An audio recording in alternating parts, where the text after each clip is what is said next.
Welcome back, everybody, to my Rutgers Dynasty. After having 2 bye weeks in the first 4 weeks, and only our 3rd game, this is now week number 5 against our first Big Ten matchup in Nebraska. And looking at the offense and defense, it looks pretty evenly matched. They just have the better defense overall, while we have a little bit better offense, but their team just overall is better. B pluses around the board, while we are Bs and B minuses. So it will be a tough game to play today, but still winnable nonetheless, as their returner, Kalu, takes it to about the 28-yard line. Starting off at quarterback for Nebraska is Zach Darlington, and I think that their starter is injured because this guy is a redshirt freshman, but he makes it known that it doesn't matter that he's the backup, because on his second play from scrimmage, he throws it to Jordan Westerkamp, who just burns the corner, and that's a 72-yard reception for him. And with the tone set for the game already, Rutgers is going to look to try to take that tone back. Paul James with a 21-yard return, and on the next play, he's going to lose 1 yard to start off the game. Now, Le'Veon's going to drop back for the first time, find Ardiciano. I'm just going to say that or whatever. Paul James on the next play, on 3rd and 1, is going to pick up 3 yards to give us the first down of the game. Le'Veon's going to sneak a pass into Sam Bergen, but he drops it. On the next play, we're going to try a screen to James, but they were all over that screen. The lineman didn't barely even move. And that's going to set up a 3rd down 13, but we immediately pick up the first down with a pass to Andre Patton, who gains 19. On the next play, Paul James runs all through there, right through the line, gets 9 yards. And it looks like my sliders are working because Josh Hicks comes into the game, and he ends up losing 3. Le'Veon's going to drop back on the next play and find John Tasimus, or Sinis. I don't know if I'm saying that one right. And that's going to set up 4th down in inches. We elect to go for it, and we pick it up with a 9-yard rush. And the next play, Ardiciano is going to catch a 24-yard reception to bring us into about the 5 or 6-yard line. Paul James gets no yards on his first attempt from 1st down and goal, but now it's 2nd down and goal. James is going to try again and only gains 1 this time. So 3rd down, we're going to have to try to throw it to not Quentin Patton, Andre Patton. Maybe that's his brother, I don't even know. But we do not get the pass into the end zone. We elect just for the field goal. So Nebraska, up by 4, is going to get the ball back yet again. On the 3rd play of the drive, Darlington's going to drop back, pass to Alonzo Moore over the middle, easily pick up the first down, escape out of a group of 5 Rutgers defenders to get a 28-yard reception on that play. That was just amazing. On 1st down, a few plays later, Imani Cross is going to run for 9 to bring him into the red zone. And after a loss of 1 on the next play, he's going to throw it back to Imani Cross, who's going to run on the outside, do a stiff arm, dive for the end zone, and hit the pylon just before getting out of bounds. Imani Cross with touchdown brings it to 14-3 in favor of Nebraska. And Rutgers is going to get its 2nd chance at the ball as Carew brings it to the 24-yard line. Paul James, his first play, 7 yards. 2nd down and 3, Le'Veon's going to drop back, could not find a receiver fast enough, as on the outside pressure just gets to him too quickly. As you can see, number 15 was just completely unblocked as the tight end went out for the pass. And on that play, Le'Veon went down with, I think, just back spasms or something like that. But he's going to come back 2 quarters from now. And he will be coming back at about halftime if he's ready. But Nebraska has control of the ball again. You can see Pearson L., their 2nd or 3rd string running back, getting a pretty big gain to bring them past midfield. On 3rd down and 12, Darlington's going to pass over the middle to Alonzo Moore again, who viciously just trucks one guy and almost escapes the 2nd down. But on 1st down, Imani Cross is going to run for another 11 to bring it to 1st down and goal. And on the next play, Adam Taylor, I think that's their official backup, runs in for the touchdown. That is 3 straight touchdown drives for Nebraska, and Rutgers is going to need to do something on this drive to try to get them back into this game. And as I said before, Le'Veon went down with the injury, the temporary injury, so Hayden Reddick is out, or not out, but Hayden Reddick is out as quarterback, I guess I should say. And he is similarly rated to Le'Veon, as I said in the introduction to this series. So he has another chance to prove himself here. Reddick on 3rd down and 12 is going to find Ardiciano on the outside for a gain of about 14. Paul James takes the next snap on 1st down and 10 to gain 5 more yards. Reddick now hands off to James again on the outside, who's going to pick up the 1st down, make a juke move, make 1 guy miss, picks up a little bit extra yards after the 1st down. So now on 2nd down and 10, after throwing it away, Reddick just does not find anyone open quickly enough. And that's going to bring it to 3rd down and 14. And 3rd down and 14, we're going to try the screen to James. He's going to try to get those extra yards. He got 8, but could not pick up the 1st down. So we're going to just kick a field goal. And Federico nails this one from 41 yards. So still, only down by 2 scores. Rutgers is not out of this game yet. But Nebraska has control of the ball. On their first play from scrimmage, Zach Darlington goes down with the sack. It wasn't even a sack, it was actually a run. It's kind of weird. But on 3rd down, a few plays later, Adam Taylor gets the reception on the screen, could not get the 1st down. And that is Nebraska's first drive without any sort of points. Rutgers now has the chance to shorten this lead that Nebraska has before halftime with 3 minutes left, but that is not going to happen as Hayden Reddick throws the interception to Rose Ivory. And that is going to start Nebraska in pretty good field position at about the 35-yard line. On 2nd down and 3, Amani Cross rushes for about 15 yards. And now Darlington's going to take a little bit too long to throw the ball, and he cannot convert. So Nebraska's just going to settle with the 3 points, made points out of the interception, which is what you always want to do. So now Rutgers down still by 2 possessions, maybe? Or maybe not. But still, we need to score here before halftime to get some of this momentum back in Rutgers' favor. It is now 3rd down and 4 as Reddick is going to do the play action. He's going to roll out, try to find someone, throws deep for a go-to-see, but he's going to fumble. He just could not get the ball secured fast enough. And I think we're going to see a replay here. As you can see, he caught the ball. He didn't get to put the ball in the right hand. He just didn't have it secured, and the ball comes out. But actually, they're going to go for a booth review of that fumble.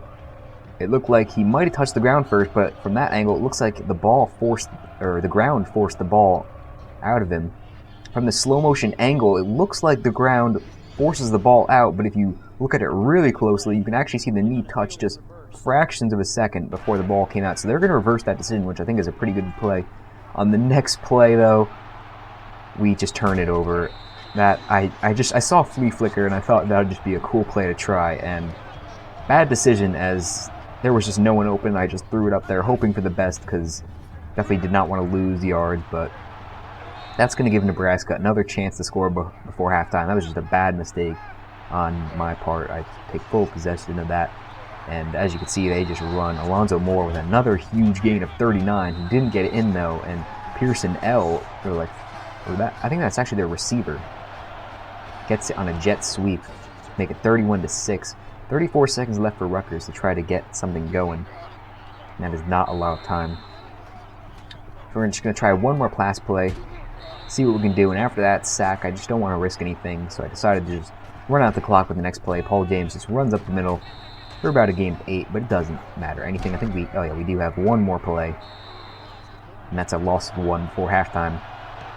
So luckily, we decided to receive at halftime as Carew. I think this is Carew, maybe. I don't know. I think at one point he goes down with an injury, but he's still here. That might have actually been the play where he goes down with an injury that keeps him out for the rest of the game, but it's not a serious injury, so he'll be back at least by next week.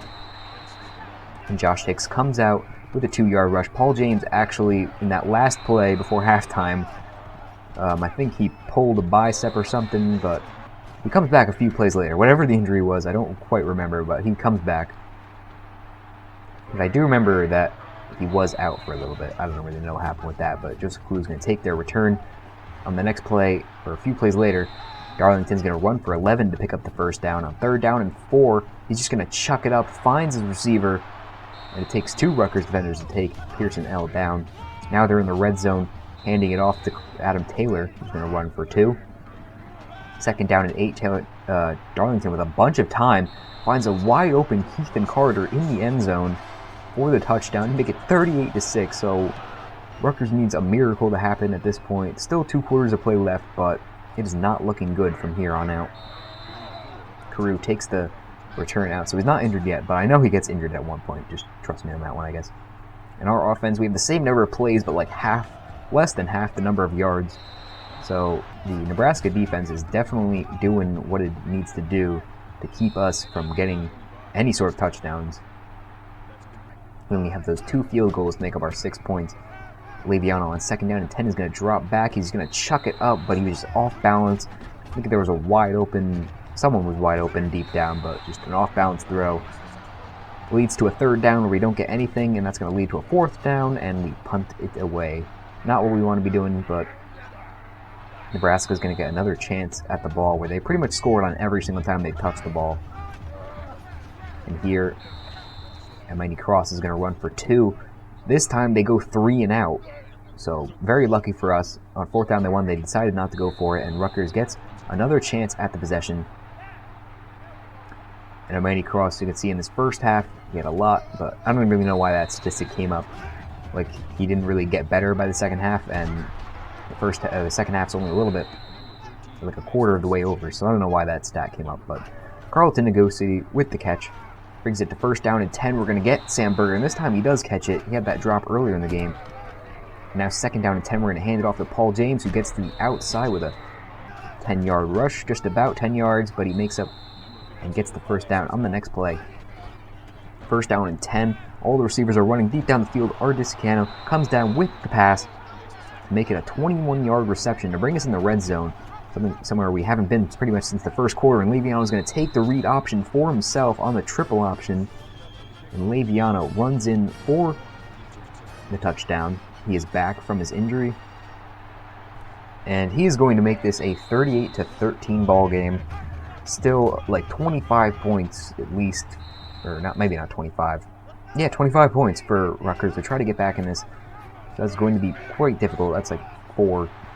I think that's 4 scores that we need to get here. So not looking good as Nebraska again enters the red zone. And that's the end of the 3rd quarter. So they're going to switch sides here. Darlington's going to try to run and sack for 2 yards at that time. 2nd down and 12. Ncaa Cross runs for 10 yards to bring it to 3rd down and 2. We need to stop them here, and we do. We get Darlington on the read option to keep them to a field goal. So still a 4-possession game here as Pearson L goes down with a bruised left elbow. And Rutgers is going to need to make the miracle start now. We need to basically score on every time out here, and maybe with a few onside kicks. You can see our offense has just not been doing that well. Andre Patton with the catch, and Reddick is back in. This time Leviano goes down with a different injury. I think this time I don't know what he did. I just forget, but this time he's out for the game, but he's going to come back next week. So both the injuries to Leonte Carew and Chris Leviano in this game are not serious. On 4th down and inches, we're going to hand it off to Hicks. Didn't look like he got it there, but he actually did. And now we're going to give it to our 3rd-string running back, Goodwin. And I don't know if that was a glitch with like how fast he was running. He was just going incredibly slow. And he is our 3rd-string running back. And if he's going to be that slow, I'm definitely going to cut him, because that is unacceptable.